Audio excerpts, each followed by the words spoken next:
여러분 반갑습니다. 이노규입니다. 자, 법학개론 오늘은 세 번째 시간입니다. 법의 체계 또는 분류입니다. 법을 어떻게 분류할 것인가, 분류할 수 있는가, 여러 가지 분류 기준이 있지만 분류 기준은 설명하지 않고 분류한 어떤 그 핵심적인 내용만 가지고 수업을 진행하도록 하겠습니다. 먼저 크게 국내법과 국제법으로 나눈다. 딱 글자 그대로 들으면 이해할 수 있죠. 국내법은 우리 국내에 적용되는 법이에요. 즉 우리나라 국가 또는 국민에게 적용되는 법입니다.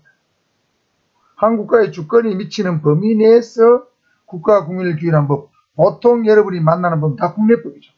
헌법부터 형법, 형사소송법, 민법, 민사소송법, 상법, 행정법, 기타 근로기준법, 노동조합법 이런 것들 전부 다 사회보장 관련법 이런 거 전부 다 국내법이죠.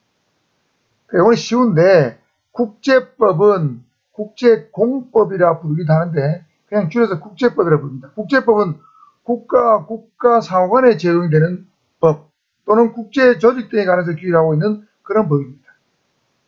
여기는 일반적으로 이제 조약이 있겠죠. 국가와 국가 간에 맺은 어떤 문서에 의한 합의, 그 다음에 승인된 국제법규, 국제법규도 승인된 게 있고 안 된 게 있어요. 유엔 현장 같은 건 다 승인됐죠. 우리나라도 승인된 국제법규에 이제 적용을 받는 것들이 많이 있습니다. 그 다음에 국제적으로 통용되는 관습법, 이런 것들을 국제법이라 부르는데 문제는 국제사법이라는 것이 국제사법. 요놈 국제사법은 사자가 들어갔는데 이건 사사로울 사자입니다. 그래서 이 국제사법은 국내법이지 국제법이 아니에요. 여기 앞에 국제라는 말이 붙어서 국제법으로 오인하면 안 됩니다. 여기 함정이에요. 국제사법은 국내법입니다. 우리 국가의 주권이 미치는 범위 안에서 우리 국가와 국민을 규율하는 국내법이에요. 자, 그럼 국제사법이 뭔지 여러분 처음 들어봤을 겁니다. 자, 국제사법은 이런 거예요. 자, 한번 볼까요? 국제사법은 국가 상호간의 관계를 규율하는 것이 아니기 때문에 국제법이 아니고 한 국가 안에서 내국인과 외국인의 법률 관계를 정할 때 어느 나라 법을 적용하느냐, 이거의 기준을 정하는 법이에요. 그래서 이게 중거결정법이라고 합니다. 예를 들면 한국 사람이 베트남 여성과 결혼을 했을 때 혼인신고를 어떻게 해야 유효한 혼인신고가 되느냐, 이때 우리나라 법을 적용할 것인가 베트남 법을 적용할 것인가, 이런 문제 될 수 있겠죠. 그 다음에 외국인이 우리나라에 와서 우리나라의 어떤 부동산을 샀다. 그러면 우리나라 법을 적용할 것인가, 그 외국인의 국적지법, 외국인의 어떤 국적지법을 적용할 것인가, 이런 걸 정해놓은 법이 바로 국제사법이라는 거죠. 그래서 62년도에 우리나라에서 제정되었는데, 예를 들면 이 내용을 잠깐 살펴보면 동산, 부동산에 관한 물건 및 등기하여야 할 권리는 주로 부동산이겠죠. 등기하여야 권리는 목적물의 소재지법에 따른다. 소재지법에 따른다. 예를 들면 우리나라 사람이 미국에 가서 건물을 사면 목적물의 소재지가 미국이죠. 그럼 미국법에 따라서 등기. 외국인이 우리나라에서 땅을 샀다. 그러면 우리나라 법에 의해서 등기된다. 이게 국제사법에 적혀있다는 거죠. 혼인의 방식 볼까요? 혼인의 방식은 혼인거행지법, 우리나라에서 혼인을 한다면 우리나라법, 또는 당사자 일반과 봉헌법이니까 베트남 여성과 한다면 베트남법에 따를 수도 있어요. 또는이니까. 혼인거행지법 또는 당사자 일방의 봉국법에 의한다. 다만 대한민국에서 혼인을 거행하는 경우에 당사자 일방이 대한민국 국민인 때는 대한민국법이다. 자, 우리나라 사람이 어떤 외국인과 결혼할 때는 대한민국법에 따라서 혼인을 해야 된다는 거죠. 혼인의 방식이. 그게 혼인의 성립 조건이에요. 그럼 어떻게 해야 됩니까? 자, 혼인이 성립하려면 당사자가 연명, 서명을 해서 발의를 한 다음에 증인 2명이 연명, 서명한 서류를 동사무소 같은 데 갖다 내야만 혼인이 유효하게 성립해요. 우리나라 민법에 그렇게 되어 있습니다. 이혼에 관해서도 어떻게 한다고 쭉 적혀 있어요. 그 다음에 국제결혼으로 인해서 여러 가지 가사 분야, 친족 분야, 법률 분쟁이 생겼다. 이럴 때는 부부 양쪽의 봉구법을 중고법상 한다. 뭐 우리나라 법을 정할 수도 있고 외국 법을 정할 수도 있고 뭐 이런 걸 정해놨다는 거죠. 자, 그래서 여기서 중요한 것은 외국인과 내국인이 우리나라에서 어떤 일을 어떤 부동 물건을 샀다, 거래를 결혼했다 했을 때 어느 나라 법을 적용할 것인가, 이걸 정해놓은 법이 바로 국제사법이다. 이렇게 하시면 되는데 한번 기출문제 살펴볼까요? 15의 2번입니다. 한국인 각과 미국인 을이 캘리포니아 소재의 X 건물을 매매 시 미국 법에 따라 소유권 이전된다고 규정한 법은? 자, 목적물의 소재지가 미국 캘리포니아니까 미국 법을 따라야 되겠죠. 이 국제사법에 아까 있다 했습니다. 한국인하고 미국인이 뭐 건물을 매매했잖아요. 그 이때 적용되는 법은, 규정되는 법은 국제사법이에요. 국제법 아니고 이런 것도 다 아닙니다. 이런 유형의 문제가 처음 나왔습니다. 자, 국제사법은 국내법이다. 자, 우리나라 한국 사람과 외국인 사이의 어떤 법률 관계를 규정할 때 어느 나라 법을 적용할 것인가를 정해놓은 법, 그게 국제사법이다. 이 정도 알아두시면 되겠습니다. 자, 그 다음은 사법과 공법과 사회법으로 분류하는 방법이 있습니다. 자, 이런 것들도 여러분 처음 보면 야, 이 사법은 뭐고 공법은 뭐고 사회법은 뭐고 어려울 수 있는데, 자, 큰 틀에서 보면 법은 사법이 먼저 발달하고 그 다음에 공법, 그 다음에 마지막으로 사회법이 발달했습니다. 그래서 발달 순서가 이렇게 왔다 보시면 됩니다. 화살표 이렇게. 자, 그러니까 개인과 개인 간의 관계를 규율하는 민법이나 상법이 사법인데 이것이 먼저 발달했습니다.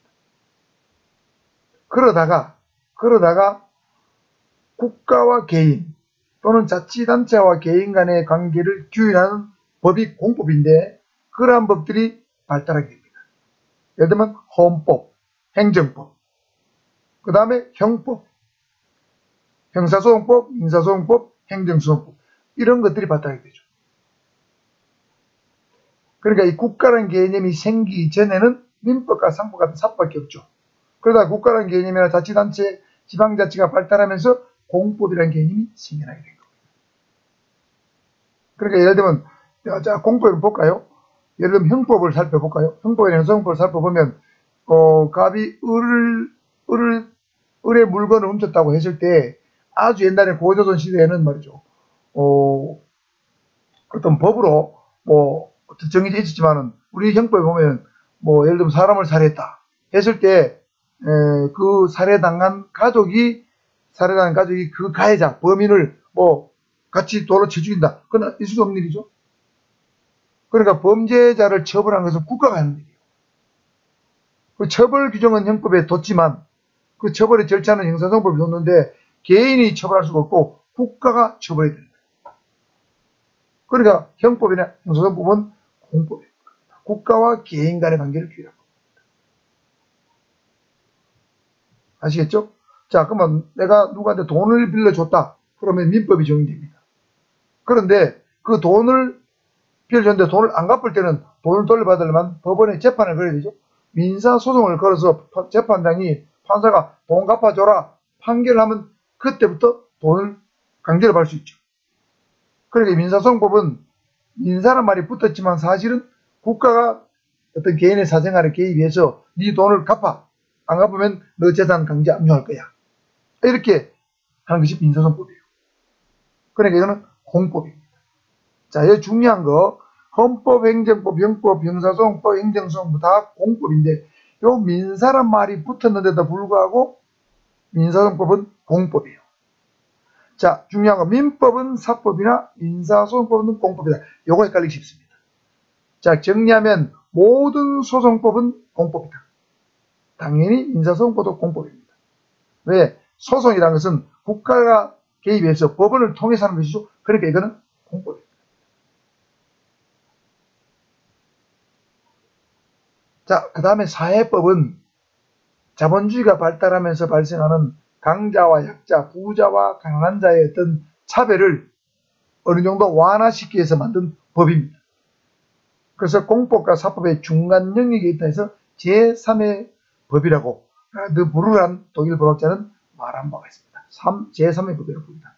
그런 것들이 예를 들면 근로기준법이나 노동조합법이에요. 근로기준법 같은 거 해석할 때 근로자에게 정을 절대적으로 유리하게 해석하죠. 왜? 근로자는 사용자보다 힘이 약하니까. 그 약자를 보호하기 법입니다. 그 다음에 공정거래법, 소비자보호법, 이거 소비자를 보호하기 법들이죠. 경제 관련법이에요. 그 다음에 각종 사회보장 관련법, 4대 보험법, 뭐 기초생활 수급자를 보호한다, 뭐 근로 취약계층을 보호한다, 그 다음에 생계 취약자를 보호한다, 이런 것들이 전부 다 뭔가 국가가 개입해서 약자를 보호하기 법이죠. 생활이 어려운 사람을 도와주기 법이에요. 그래서 사회법은 노동법, 경제법, 사회보장법이 대표입니다. 그래서 노경사는 사회법이에요. 대체로 약자를 보호하기 위한 법이라고 보시면 됩니다. 약자를 도와주기 위한 법. 자, 그래서 사법은 개인과 개인 간의 관계, 공법은 국가와 개인 또는 자치단체와 개인 간의 관계, 사회법은 공법과 사법의 중간에 영역이 있으면서 약자를 보호하기 위한 법. 이렇게 이해하시면 되겠습니다. 자, 중요한 거 민사소송법은 공법이다. 자, 공법과 사법의 구별 기준에 관한 학설 이런 것들이 있는데 이거는 제가 설명 안 하겠습니다. 여러분 나온다면 여러분 틀리면 됩니다. 제 강의는 요점 강의는 여러분 법학개론에서 100점 받을 필요 없죠? 90점 받을 필요 없습니다. 60점 이상 받으면 돼요. 민법 민간경비론에서 한 70점에서 한 75점 받고 법학개론에서 한 55점에 6점 받으면 여러분 합격할 수 있죠? 근데 안전을 위해서 법학개론 60점 정도를 받는 걸 목표로 해서 제 강의를 하고 있습니다. 그래서 이 강의 역시 핵심 요약 강의만 잘 들으면 여러분 6점 분명히 받을 수 있습니다. 아시겠죠? 자, 그래서 정말 문제를 풀 때 어려운 문제, 잘 모르는 문제, 제 강의 안 된 문제 나왔다. 그러면 그건 넘어가세요. 대충 듣고 대충 보고 답은 체크해야 됩니다. 1, 2, 3도 중에 잘 모르겠다. 그러면 2등, 3등 체크해놓고 아는 문제부터 보세요. 시험 문제 풀 때. 여러분 40문제 중에서 6점 받으려면 24문제 맞추면 되죠. 그럼 아는 문제만 정확히 24개, 25문제 나오면 여러분 합격하는 거예요. 1차는. 그 100점 맞으러 놀랄 필요 없습니다. 어려운 문제 푼다고 끙끙거리면서 시간 보낼 필요 없어요. 2차하고 다릅니다. 1차는 그렇게 얘기합니다. 자, 그래서 이런 부분은 나오면 틀린다 생각합니다. 자, 그 다음에 실체법과 절차법입니다. 자, 이 실체법은 권리 의무의 전부를 규정한 법인데 이 말이 어렵죠. 존재하느냐 안 하느냐인데 권리 의무의 주체가 누구냐? 법인이냐 자연인이냐? 갑이냐 을이냐? 권리 의무의 내용은 뭐냐? 재산권이냐 특허권이냐 물건이냐? 권리 의무 변동, 권리가 사연에게 매매되느냐 증여되느냐 상속되느냐 이런 것들이죠. 그 다음 권리 의무의 기속장 이런 것들을 규정한 법이에요. 대표적인 게 보통 민법, 상법 이런 것 형법들입니다. 이건 실체법이에요. 그런데 이 절차법은 이 실체법을 실현하기 위한 법입니다. 그래서 각종 소송법 또는 절차법, 심판법이라 붙습니다. 절차법이요. 자, 여러분 민사소송 절차를 규정한 법, 민사소송법, 형사소송 절차를 규정한 법, 형사소송법, 행정소송 절차를 규정한 법, 행정소송법입니다. 요 소송을 절차로 바꾸면 됩니다. 행정절차법, 형사절차법, 민사절차법 이렇게 계십니다. 그 다음 행정심판법은 행정소송 가기 전에 하는 행정기관에 상급 행정기관에 구제 신청을 하는 거예요. 절차를 규정한 법이 행정심판법이에요. 예를 들면 여러분 음주로 면허가 취소됐다. 그러면 중앙행정심판위원회에다가 여러분이 면허를 취소한 것이 부당하다고 다시 취소해주라고 음주 면허 취소를 구하는 이의제기를 할 수 있습니다. 중앙행정심판위원회 할 수 있어요. 그 중앙행정심판위원회는 일종의 행정기관입니다. 그 절차를 규정한 법이 바로 행정심판법이에요. 그 다음에 부동산 등기 절차를 규정한 법, 부동산 등기법입니다. 그러니까 이 소송법이나 이 행정심판법, 등기법 같은 절차법을 제한 것은 전부 다 실체법으로 보시면 됩니다. 그래서 이 절차법이 존재함으로써, 이 존재는 글자가 틀렸네요. 절차법의 존재함으로써 실효성을 갖게 되는 것이 실체법입니다. 절차법이 없다면 실체법은 의미가 없어요. 예를 들면 사람을 살해한 자는 사형 무기 또는 5년 이상의 징역에 처한다. 그 말만 있어요, 형법에는. 그런데 그럼 그 사람을 어떤 절차를 밟아서 재판을 해서, 수사를 해서, 공소 제기를 해서 재판해서 형을 선고하는가? 그건 형법 한마디도 없어요. 형사소송법이 없다면 이 형법은 무용지물이에요. 그래서 이 절차법을 통해서 실제법은 효력을 발휘하게 되는 겁니다. 상호관계는 그렇습니다. 자, 이해하셨죠? 다음은 일반법과 특별법입니다. 이 부분은 굉장히 중요하기 때문에 시험에 나올 확률이 매우 높습니다. 일반법은 모든 사람, 모든 장소, 모든 사물에 대해서 그냥 적용되는 법. 이 일반법이에요. 특별법은 특정한 사람, 특정한 장소, 특정한 물건, 사물에 대해서 적용되는 거예요. 자, 그런데 이 일반법과 특별법은 이렇게 용어 개념으로 구별되지만 경우에 따라서는 구별이 애매할 때도 있습니다. 이 구별은 상대적이다. 비교 대상이 누군가에 따라서 일반법이 특별법이 되기도 하고 특별법이 일반법이 되기도 해요. 그래서 비교 대상을 살펴봐야 된다. 자, 볼까요? 첫 번째, 법률 상호 간에 일반법과 특별법 관계가 존재하는 경우가 있다. 예를 들면 여러분, 민법은 일반법입니다. 그런데 상법 하나만 봐도 이것도 일반법이 될 수도 있는데 민법과 상법을 비교하면 예를 들면 뭐 내가 물건을 어디가 샀다. 개인과 개인이 물건을 샀죠. 여러분 시장 가서 물건을 마트에 가서 샀다. 그러면 개인과 개인 간의 거래인데 분명히 민법이 적용 안 되고 상거래라 해가지고 상법이 먼저 적용돼요. 그러면 상법은 민법에 대해서 특별법이라고 합니다. 자, 그러니까 보세요. 요 상법은 민법에 대해서 특별법이었는데 여러분 은행에 가서 뭐 돈을 찾고 뭐 은행에 뭐 대출을 했다 이러면 은행도 은행에 가서 늘 돈 거래하는 이것도 상행입니다. 그런데 은행 관련 법이 은행법이 따로 있어요. 그럼 은행에서 돈 찾고 대출 내는 거는 상법이 먼저 적용 안 되고 은행법이 먼저 적용돼요. 그래 은행 거래할 때는 상법은 일반법이고 은행법이 특별법이 돼요. 그러니까 요 중간에 있는 상법은 비교 대상이 민법일 때는 특별법이 되는데 비교 대상이 은행법이 될 때는 일반법이 되는 거예요. 자, 이래서 구별의 상대적인 말합니다. 상대적인 구별의 개념입니다. 보험회사에서 이런 보험계약을 체결했다. 그럼 그것도 일종의 보험 거래도 상행입니다. 그래서 상법이 적용될 여지가 있는데 보험회사하고 거래하게 되면 보험법이 특별법이 되고 상법이 일반법이 됩니다. 이해하죠? 자, 그 다음에 형법이 있습니다. 형법은 대한민국의 모든 일반 국민에게 적용되죠. 그런데 군형법은 군인이나 군속 공무원들에게만 적용돼요. 그래서 군형법은 형법의 특별법이 돼요. 예를 들면 군인이 사고 치면 일반 형법이 적용 안 되고 군형법이 적용됩니다. 자, 이 상법 설명했고, 그 다음에 국가보안법은 형법의 특별법이 돼요. 자, 이게 무슨 말이냐면, 자, 국가보안법 살펴보겠습니다. 국가보안법은 1조에 이렇게 있습니다. 이 법은 국가 안전을 위태롭게 하는 반국가 활동을 규제함으로써 국가의 안전과 국민의 생존 및 자유를 확보함을 목적한다. 반국가 활동을 규제한 것을 목적으로 한 것이 국가보안법이에요. 국가 안보를 목적이라는 뜻이죠.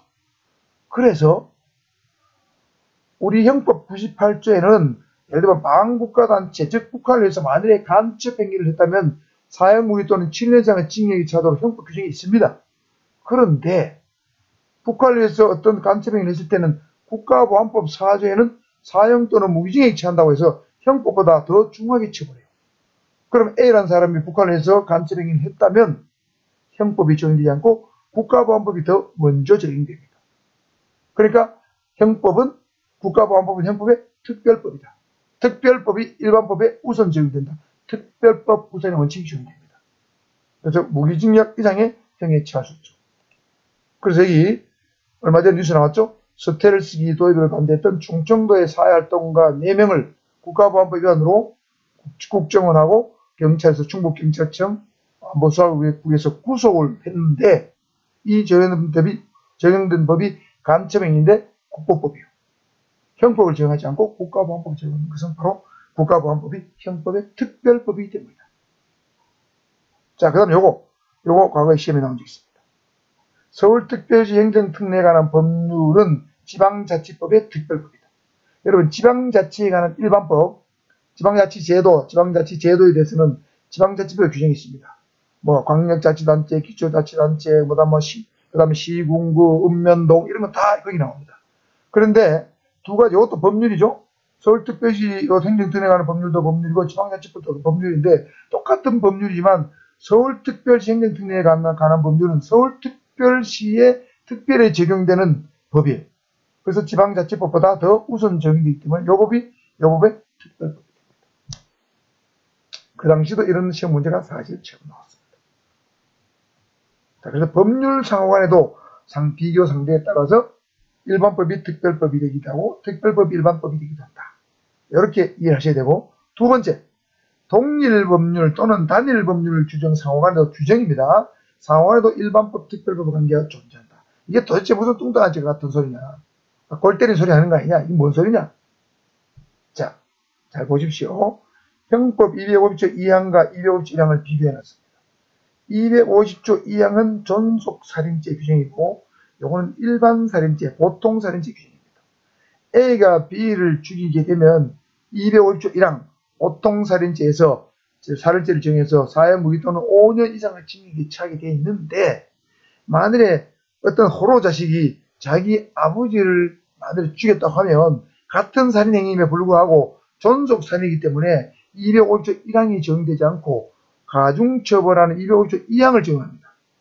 250조 2항은 사형무기 또는 7년 이상의 징역이 처한다고 되어 있어요. 그래야 똑같은 살인행위라도 존속살인이 되면 보통살인죄 규정을 적용하지 않고 존속살인죄 규정을 적용한다는 거죠. 그러니까 같은 형법 안에도, 같은 단일 법률 안에도 규정상호간에 250조 1항과 2항이라는 규정이죠. 규정상호간에도 요거는 일반 규정, 요거는 특별 규정이다. 일반법, 특별법 관계다. 그래서 요 큰 틀 1번과 2번을 먼저 이해하셔야 됩니다. 이해하죠? 자, 특별법에서 굉장히 중요합니다. 자, 여기는 없지만 한 가지 더 예를 든다면 국가공무원법과 제가 경찰 출신인데 경찰공무원법이 있습니다. 그러면 대부분의 공무원들은 국가공무원법이 적용되는데 경찰공무원으로 임명이 딱 되게 되면 경찰공무원은 경찰공무원법이 먼저 적용되고 국가공무원법은 경찰공무원법에 규정이 없을 때만 국가공무원법이 예외적으로 또는 보충적으로 적용돼요. 그래서 국가공무원법의 33조에 보면 결격사유가 한 10가지 나와 있어요. 국가공무원에 대해 없으면 결격사유. 그런데 경찰공무원법에는 국가공무원법에 없는 결격사유가 2개 더 들어있어요. 뭐가 들어있냐면 대한민국 국적이 아닌 사람은, 국적을 갖지 않은 사람은 경찰공무원이 될 수 없다. 이중 국적자는 대한민국 경찰공무원이 될 수 없다. 그게 2개 더 들어있어요. 그러니까 예를 들면 대한민국 국적을 안 가진 사람은 일반 공무원 될 수 있는데 경찰공무원 될 수 없어요. 그 경찰공무원법이 먼저 적용되어 있기 때문에. 그래서 경찰공무원법은 일반 공무원법의 특별법이다. 마찬가지로 교육공무원법은 국가공무원법의 특별법이다. 이렇게 이해하시면 됩니다. 자, 이해하셨죠? 중요합니다. 자, 다음은 강행법과 임의법입니다. 요 부분도 잘 알아두셔야 됩니다. 요 임의법은 제가 한번 설명한 적이 있죠? 요것도 약간 설명했습니다. 강행법은 당사자 의사하고 아무 관계 없습니다. 의사가 뭐 어떤 의사든지 관계없이 무조건 법이 먼저 적용되는 거예요. 강제 적용입니다. 예외가 없다. 형법상의 죄, 자, 살인, 강도, 강간, 절도 있죠. 이런 죄는 당사자 의사와 함께 적용하죠. 무조건 적용됩니다. 예를 들면 뭐 피해자가 강도범한테 네 용서해 줄게. 뭐 그래도 경찰이 걸리면 무조건 처벌하죠. 무조건 처벌합니다. 절도죄 무조건 처벌해요. 잡히면 사기죄 무조건 처벌해요. 행령죄 무조건 처벌합니다. 당사자가 처벌을 원하지 않아도 무조건 처벌해요. 이런 게 이게 강행규정입니다. 형소법상의 항소기간, 여러분 형소법 항소기간은 1심 판결 또는 2심 판결이 선고된 날로부터 7일 이내에 됩니다. 그런데 검사가 야, 니 항소기간을 2주일 줄게. 그거는 아무 의미가 없어요. 그건 무조건 7일 안에 해야 되지. 7일에서 하루만 지나도 항소기간이 경과됐기 때문에 항소를 안 받아줍니다. 항소 각하해버려요. 그리고 그 7일은 절대기한이에요. 불변기한을 부릅니다. 그게 강행규정이다. 검사가 아무리 늘어져도 판사가 2주일 이내에 항소에 대해 해도 그거는 헛소리하는 거예요. 물론 그런 판사도 없겠지만. 자, 형소법상의 항소기한은 7일이다. 알아두십시오. 그 다음에 첩계약.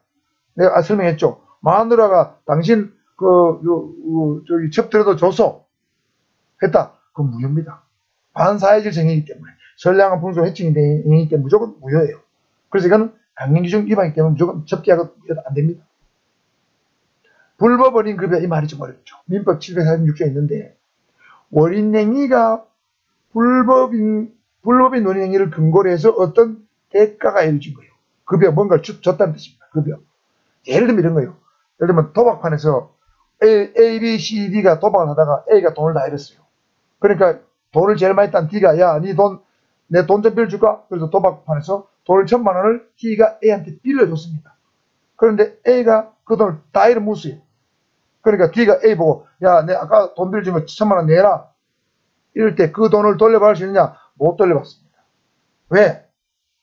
도박 자금으로 빌려줬잖아요. 근데 도박은 여러분 우리 법에서 금지하고 있는 규정이죠. 범죄입니다. 그래 범죄의 목적으로 빌려줬기 때문에 그 행위는 강령법규 위반이기 때문에 그 돈 빌린 행위 자체가 무효가 돼서 돌려받을 수 없습니다. D는 A에게 돈을 달라고 할 수 없습니다. A는 돈 안 줘도 돼요. 이해가죠?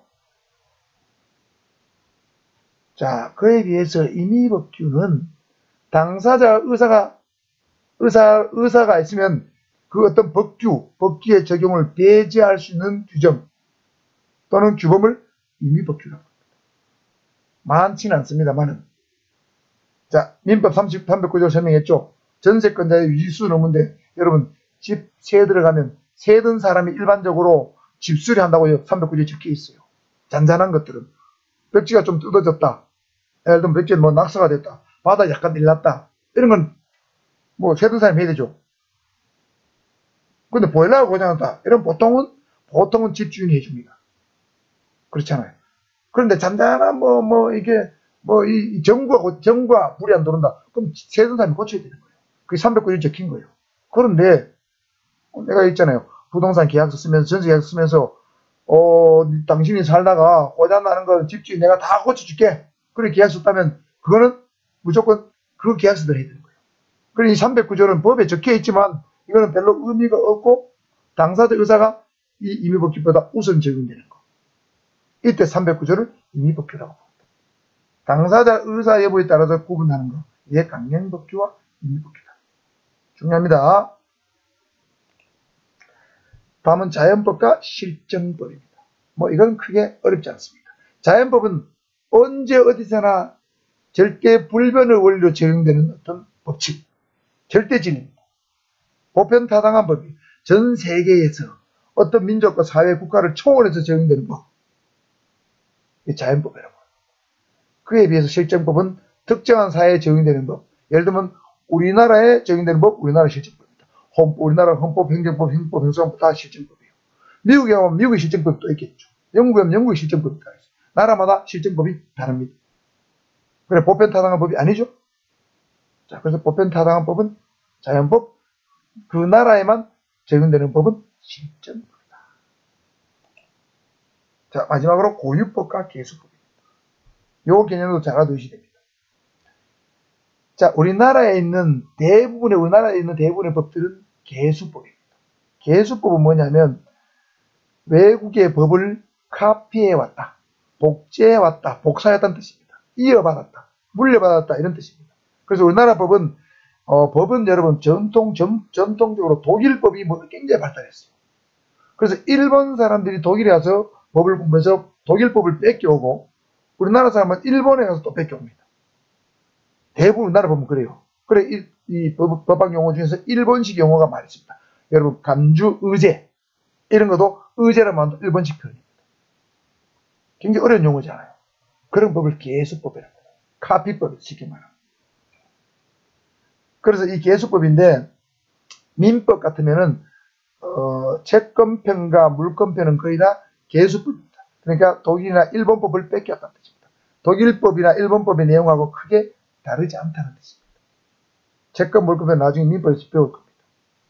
그에 비해서 우리 민족의 어떤 고유한 어떤 전통, 사상, 문화, 정신이 많이 들어있는 법, 그것을 고유법이라고 해요. 친족, 상속관계 관련법, 이거는 고유법입니다. 여러분 친족 상속법이라고 적었지만 사실 이런 법은 없고 민법이 크게 5편으로 되어 있는데 민법 총칙편, 채권편, 물권편, 친족편, 상속편인데 친족편, 상속을 합쳐가지고 친족 상속편인데 이게 워낙 양이 방대하고 조문이 이렇게 많죠. 300조문 정도 가야 되니까 친족 상속법이라 부른 건데 좀 더 정확히 말하면 민법의 친족 상속편인데 친족과 상속에 관한 규정은 나라마다 다 달라요. 그래서 우리나라에 고유한 정신이 좀 들어있어요. 많이 들어있어요. 그래서 민법의 친족 상속편은 고유법 성격이 강하고 우리 민법의 채권 물권편은 개수법 성격이 강하다. 그리고 대부분의 법도 개수법이다. 이렇게 이해하시면 되겠습니다. 이렇게 해서 법의 분류를 전반적으로 다 살펴봤는데 요약 정리 한번 해볼까요? 자, 지금까지 배운 거 머리가 좀 복잡한데 정리를 잘해야 됩니다. 민법은 사법에 속하고 실제법이다. 맞죠? 행정법, 형법은 일반법이면서 공법이면서 실제법이다. 맞습니다. 경제법은 사회법이죠. 노경사라고 했죠. 사회법은 노경사라고 했죠. 노동법, 경제법, 그 다음에 사회보장관련법. 경제법 대표적인 게 공정거래법, 소비자보호법 같은 거예요. 경제관계에 관한 실제법이다. 뭐 당연한 거죠. 민사소송법 등 모든 소송법은 공법에 속하고 절차법이다. 제가 뭐라 하겠습니까? 모든 소송법은 공법이라고 그랬죠? 모든 절차법은 공법입니다. 소송법은 공법이다. 이렇게 해주십시오. 민법은 사법, 소송법은 공법. 자, 4. 특정 범죄 가중처벌 등에 관한 법률, 줄여서 특가법은 형법의 특별법, 공법, 실제법에 속한다.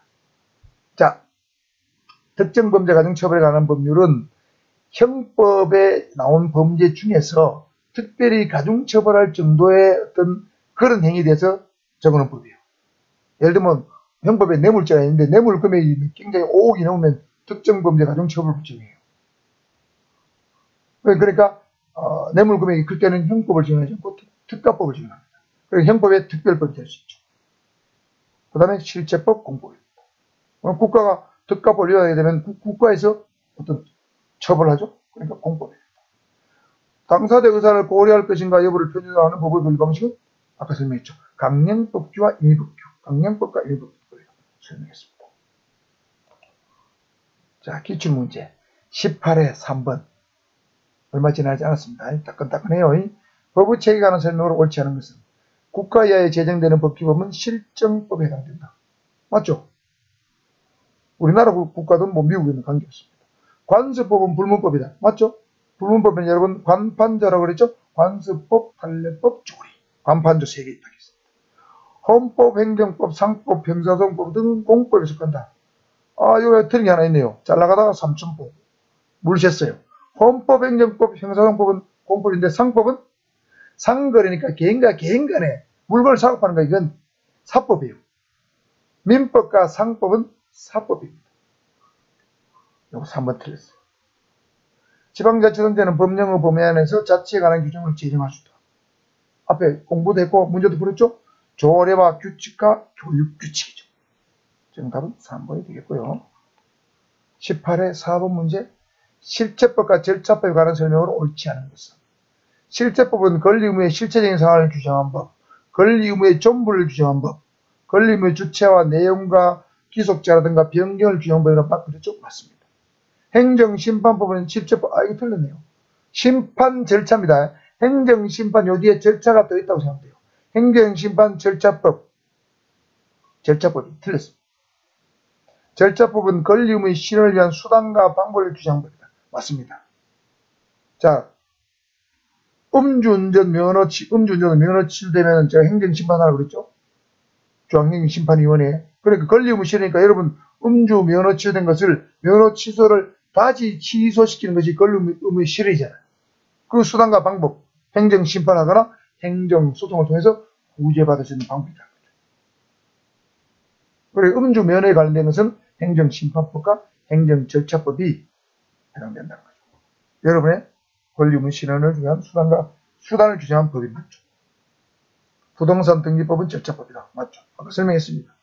여러분 제 강의를 다 듣고 이 문제를 풀면 풀 수 있겠죠.